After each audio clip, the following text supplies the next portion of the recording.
Good evening, everyone, and we'll start the class. How to value inventory under FIFO, LIFO, AVCO, and often we may well be asked, what's the value of closing inventory? That's another option that we do tend to meet.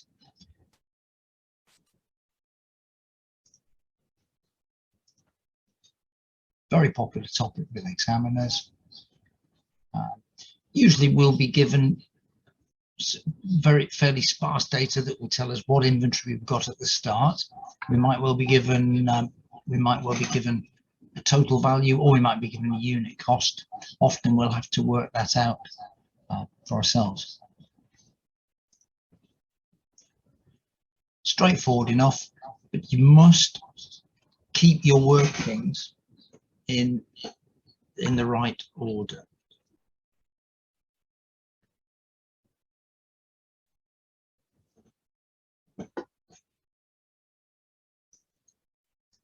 Now, I've got some data. If anybody wants to grab a screenshot of that, I am going to repeat the data on the next pages. Oh, somebody wants to join in. So you don't have to, but if you're happier, if you want to grab a screenshot of that, you can do. I'll just give you a few seconds if you want to get a copy of that.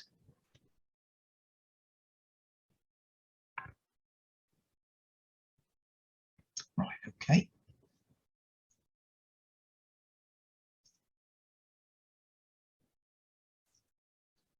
We're asked, in this particular exercise, we're going to be asked to calculate the value of each of the issues that have been made and the closing inventory at the end of the month. Okay, we're all good to carry on. If nobody still wants to make it coffee. Okay.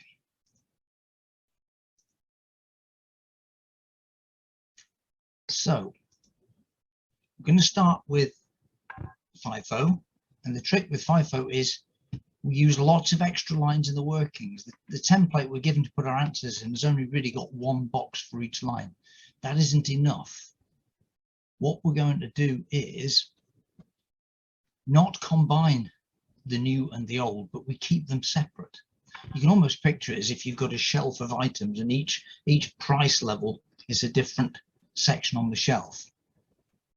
So we've got an opening inventory of 600 items, and they came in at a cost of $5.50 per item. We're buying 300 more, and they're coming in at $5.75 on January 7th. So the thing to do is add these in as a separate line beneath the existing inventory. So now you'll notice with a certain amount of repetition here, we've now got 600 at $5.50. We've got 300 at $5.75. At this point, we're not particularly interested in total value. We don't need that. What we do need to know is what price are we going to charge for the next ones that we issue, which are 400 we're going to issue on January the 11th. And quite simply, all we do is when we issue 400, we draw from the top of the list. So we know that our oldest are at the top. So quite simply, we are going to issue 400 units, and they'll be at $5.50, which is the top of the list. Still, when we put the remaining inventory, again, show it as, a late starter joining us. We still show two separate lines. We've now got 200 of the oldest left at $5.50, and the newest 300 that we bought on January the 7th.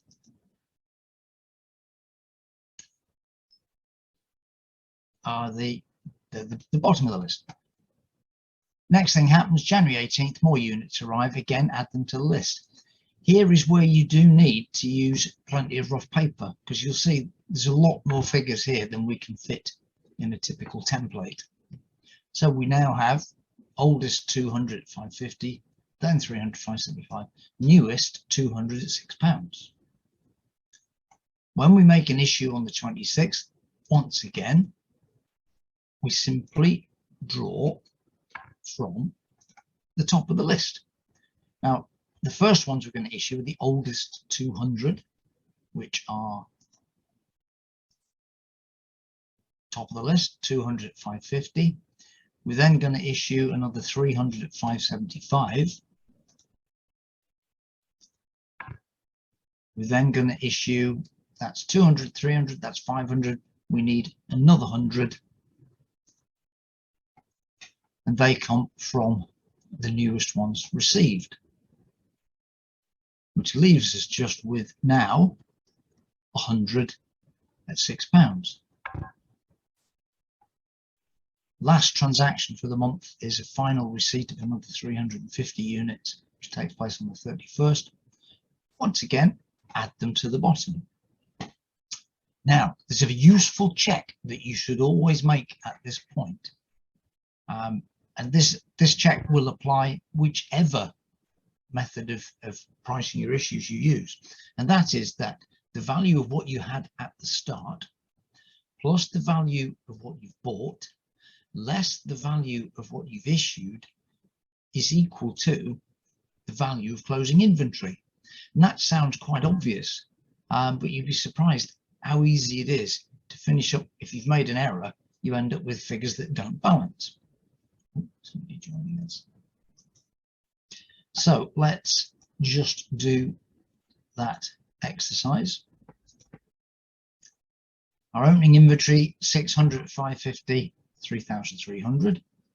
We bought another 1725. We issued 2,200. We bought 200 at £6, another 1,200. The issue that we just did works out at 3,425, and then the most recent receipt 2,205. What's left at the end? 100 at £6, 600, 350 at 630, 2205, 2805. So that plus that, that's that plus that, minus that plus that, and I have done this in advance, sure enough comes to 2805. If you've made any mistakes in your workings, this little check at the end will tell you. And it's an easy check to make. It's an easy thing to get wrong. Okay, now, so far so good. If anybody has any questions at all, do shout them up and keep an eye on the chat box. But okay, now let's do the same exercise. This time we're going to use LIFO. It's very similar. Likewise, we keep our workings nice and expanded, but this time we draw from the bottom of the list. So 300 arrived January the 7th. We've now got 600 old ones, 300 newer ones. No difference at this point, but now when we issue, the first 300 that go out will be the newest 300, and then the remainder that go out come from the oldest. It's not essential to do this. I find I can keep it more logical if I actually keep these in date order. So I still always show the older ones at the top, but it's not essential. What matters is that you issue the right ones. That's going to leave us with 500 of the oldest units, and all of the new ones have gone. So at this point now, if we were to work out our inventory value compared to under FIFO, it's now different. And this issue is also different because most of them have gone out at a higher cost. So we just have 5 of the older units and the newer ones have all gone. Once again, the next receipt still add to the bottom of the list. All the time you're adding what's received to the bottom, but under LIFO you're also issuing from the bottom. Second issue, this time when we issue 600, all of the most recent units go out, the 200 just received. and then we will draw 400 from the earlier inventory, and that still leaves us with 100 of the older ones. Finally, the same receipt as before. This time we've got 100 of the very oldest units still in inventory, and the 350 newest. Same exercise as we did. The opening inventory as before, 300. The receipts are exactly as before. The only difference is in the value of the issues. And this time, closing inventory 550 plus 2205. Sure enough, 2755. It's fractionally different because of the difference in cost of some of the units issued. So far, so good. Okay, anybody? Okay, oh, somebody joining us. Okay, now moving on to AVCO. AVCO is completely different. Completely different. And with AVCO, the trick is to use a three-step method. If you remember that there are 3 steps every time, and this applies every time goods are received. And the tricky bit, a lot of people miss, when they're issued as well. The problem you always have with AVCO is that rounding comes into it. Frequently, in fact almost always, your unit cost under AVCO will not come to an exact figure of pence. Sometimes you will be given an instruction on what to round to, other times not. And it often happens that because you will issue at a rounded cost, the ones that are left behind are then left at a fractionally different cost. So you have to do this every time you issue and every time you receive. So step 1 is we add up the value of inventory. So now we do need a total value right at the start. And at the beginning, 600 at 550, and then we're receiving 300 at 575.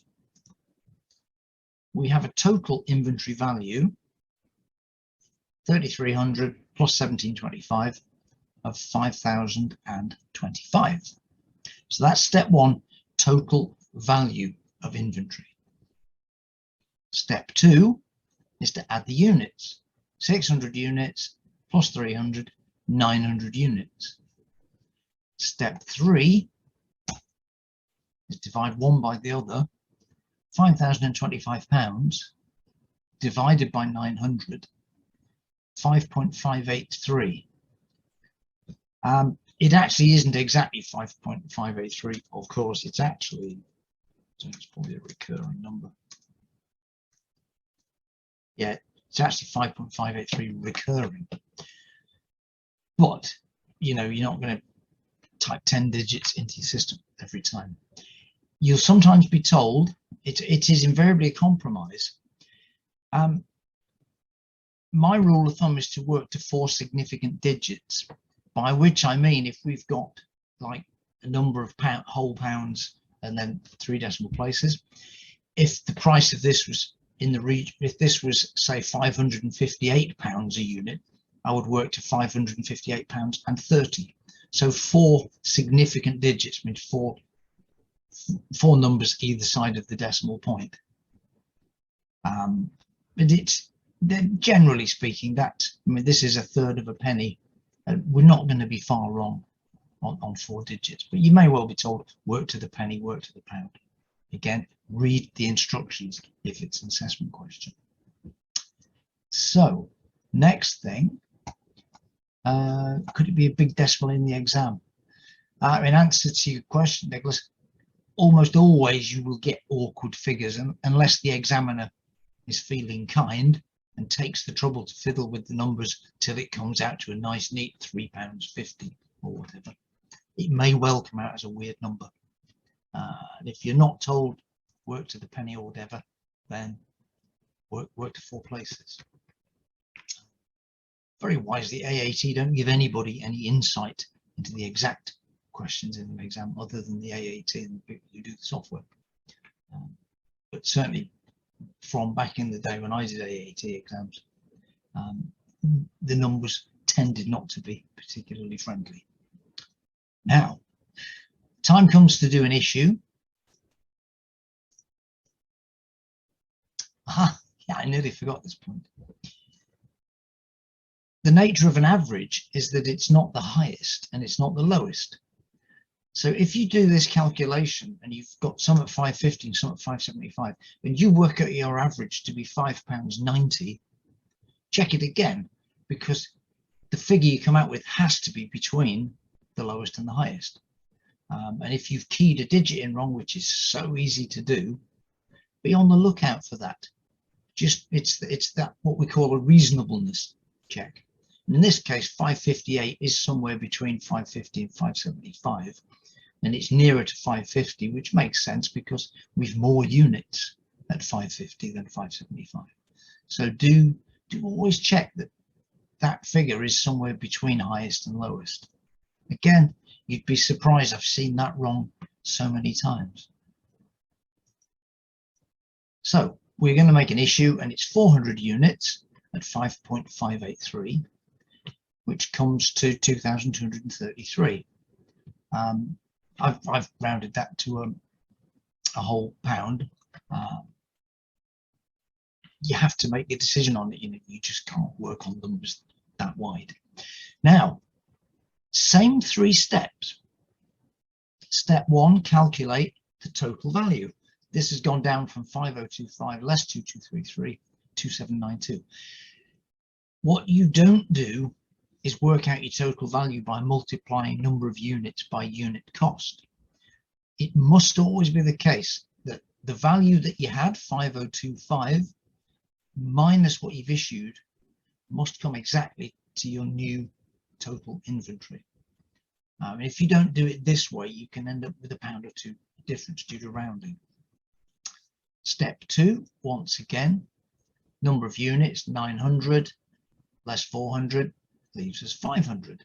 Step three, 2792 divided by 500. And I mentioned this happens because we've actually priced our issue at 5.583 and the actual average was fractionally more than that.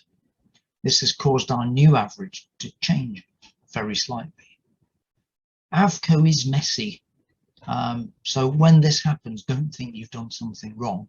It's just the nature of AVCO. Next step, as before, 200 units arrive, £6 a unit. So 2792, add the new value, 3992. New total units, 500 plus 200 is now 700. Divide one by the other, our average is now risen slightly. It's now £5.70.3 pence, or £5.703. And again, that makes sense because the dearest ones we've bought are at £6, the cheapest are at 550. So that average of 570 is between highest and lowest. Just that little check, it guards against easy calculator errors, easy to make. Next time we do an issue at 5.703 times 600 that are going out, 3422.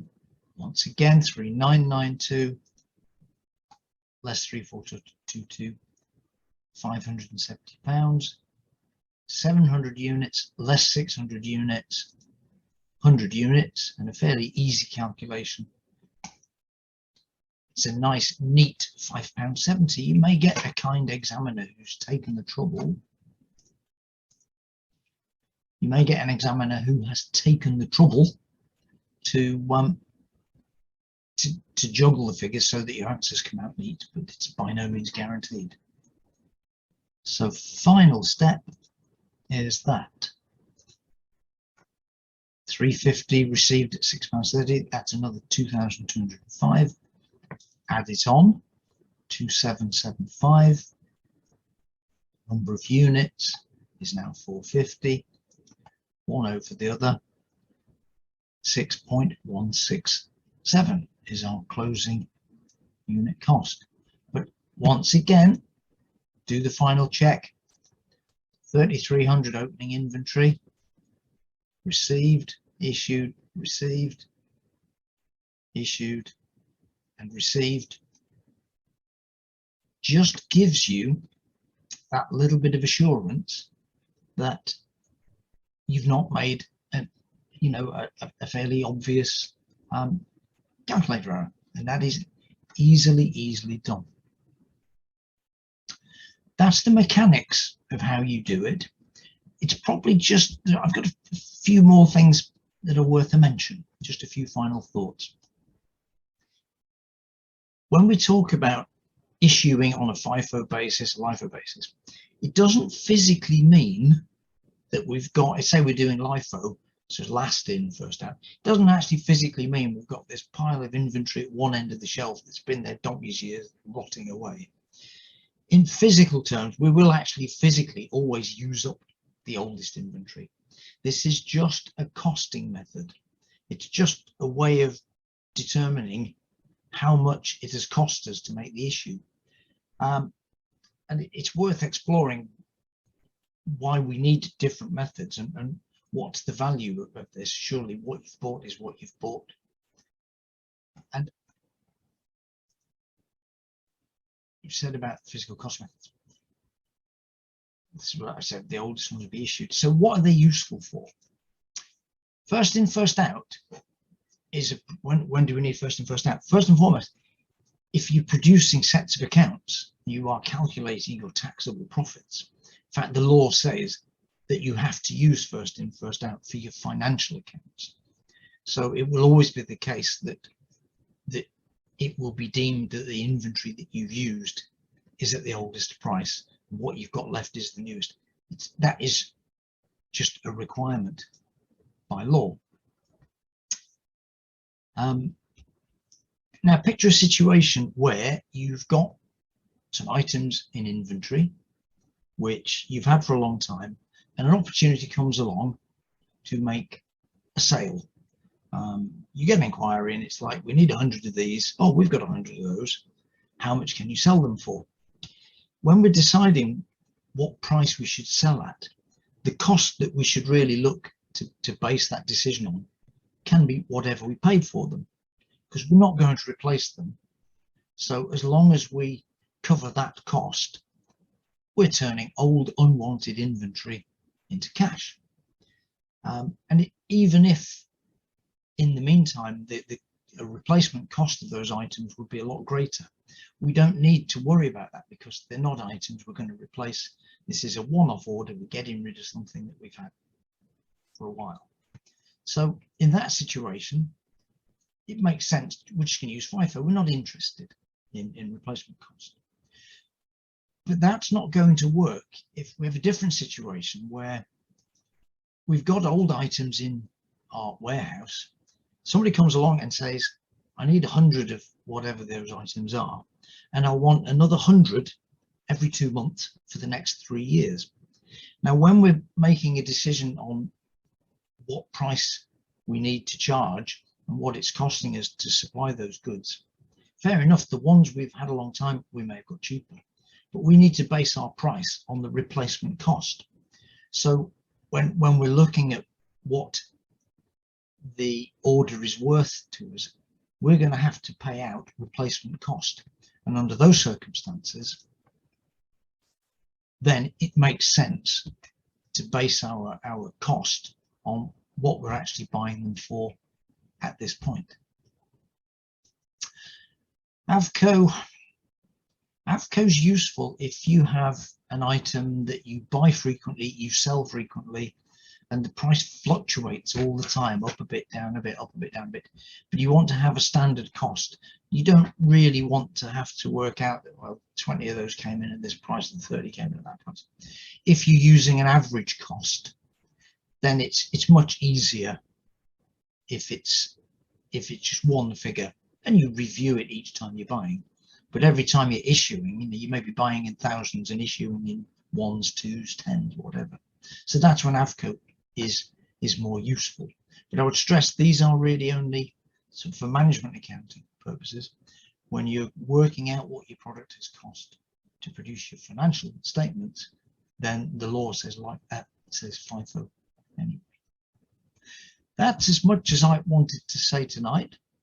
At this point, I'll stop recording.